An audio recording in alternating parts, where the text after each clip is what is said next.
네, 안녕하세요. 과천아빠 TV입니다. 오늘 여기 그 안양 법무사 그 법인 설립 등기와 이제 절차와 비용에 대해서 좀 설명드리려고 합니다. 그래서 여기 지금 위에 보시면 여기 세무 법무사 사무실이 있습니다. 그래서 여기 대표님께서 쓰신 그 블로그 내용 보고 좀 추가로 설명드리도록 하겠습니다. 지금 이제 법인 설립 등기입니다. 그래서 설립하는 순서, 설립 비용 등에 대해서 좀 설명을 드리려고 하고요. 지금 보시면 안양 세무법무사 사무실은 여기 평촌에 있습니다. 그래서 법인 설립 등기 문의가 이제 많이 오고 있는 상황에서 그래서 법인 설립은 어떻게 시작해야 하는지, 공과금 등은 어떻게 납부해야 되는지를 좀 설명드려 보도록 하겠습니다.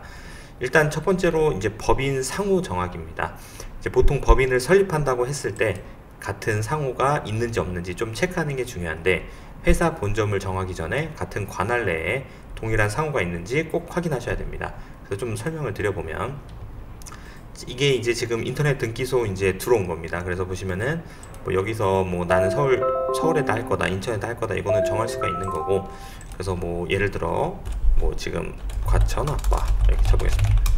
그러면 지금 해당되는 게 없다라고 나오죠. 이 상호로는 법인 등기를 할 수 있는 거고, 그리고 뭐 서진 이렇게 치면은 서진은 엄청나게 많이 나옵니다. 그래서 이게 어쨌든 목적이 대부분 많이 넣기 때문에 겹치지를 않아야 되는데, 그 좀 뭐 이렇게 보통 부동산 투자법인 같은 경우는 대부분 겹친다고 보십니다. 그래서 같은 시군구에는 이렇게 같은 상호가 있을 수 없으니까 사실 이걸로 좀 잘 찾아보셔서 내 상호를 좀 정하시는 것도 좋습니다.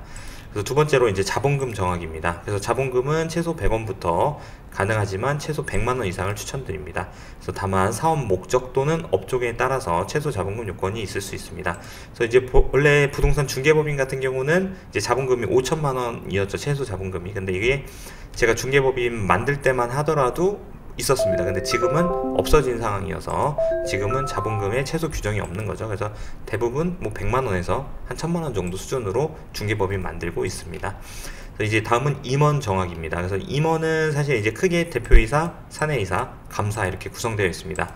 그래서 임원 구성 최소 기준은 이제 대표이사에 있는 1인, 사내이사 1인, 주주 아닌분 이렇게 이제 설정을 하거나, 대표권 있는 사내이사 1인, 감사 1인, 그래서 주주를 이제 취직은 주지 않고 주주 1인 플러스 대표권 있는 사내이사 1인 주주 이렇게 됩니다. 그래서 또한 자본금에 따라 임원 구성이 달라지는데, 자본금 10억 이상은 이사 3명에 대표이사 1인 포함이고 감사 1명 필수입니다.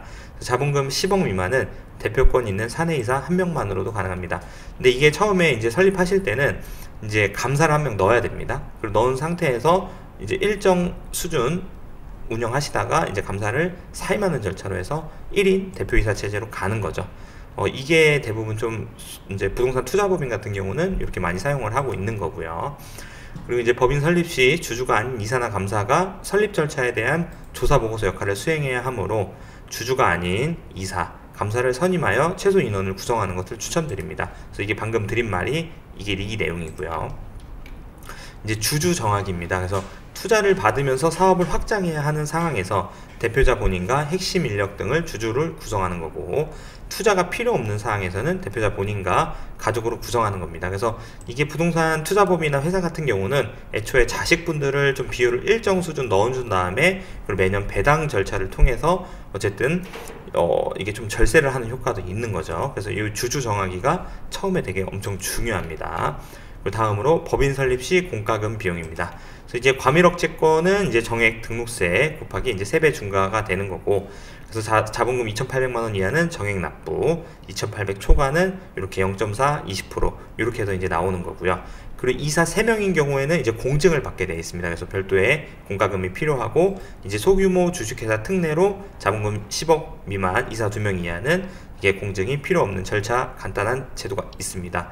그리고 이제 보통 이게 5년 내에 과밀억제권역에 이제 그 법인을 신설하면 이제 그 법인이 부동산을 이제 취득했을 때 이제 그 중과세율을 받습니다. 취득세가. 그래서 대부분 이제 과밀억제권역 외에 있는 법인에다가 이제 설립을 하고 부동산 투자법인을 운영하거나, 아니면 가산 디지털 단지 같은 이런 그 산업시설에 이제 법인을 만들고 그렇게 운영하시는 경우도 많이 있습니다. 그래서 결국은 법인을 만들면서 이런 세부적인 절차, 그리고 이제 절세할 수 있는 취득세 등을 따지는 게 중요한데, 그래서 어떤 법무사를 만나서 어떻게 컨설팅을 받느냐가 매우 중요한 요소입니다. 그래서 이제 여기 법인 설립 등기가 필요한 경우 이 블로그 작성하신 그 세무법무사 대표님한테 연락하셔서 이제 법인 설립 절차와 이런 절세 방법을 문의하시면 좋을 것 같고, 이제 전자등기로도 이제 진행 가능하며 이제 전국 어디든 설립 가능합니다. 그래서 여기 이제 안양시 동안구에 있는 이렇게 평촌에 있는 법무사고요. 그래서 세무법무사 사무소 여기 이제 번호 있으니까요. 뭐 궁금하신 점 있으시면 이 번호로 연락하셔서 도움 받으시면 될 것 같습니다. 영상 시청해 주셔서 감사하고요. 구독과 좋아요, 알람 설정 부탁드리겠습니다. 감사합니다.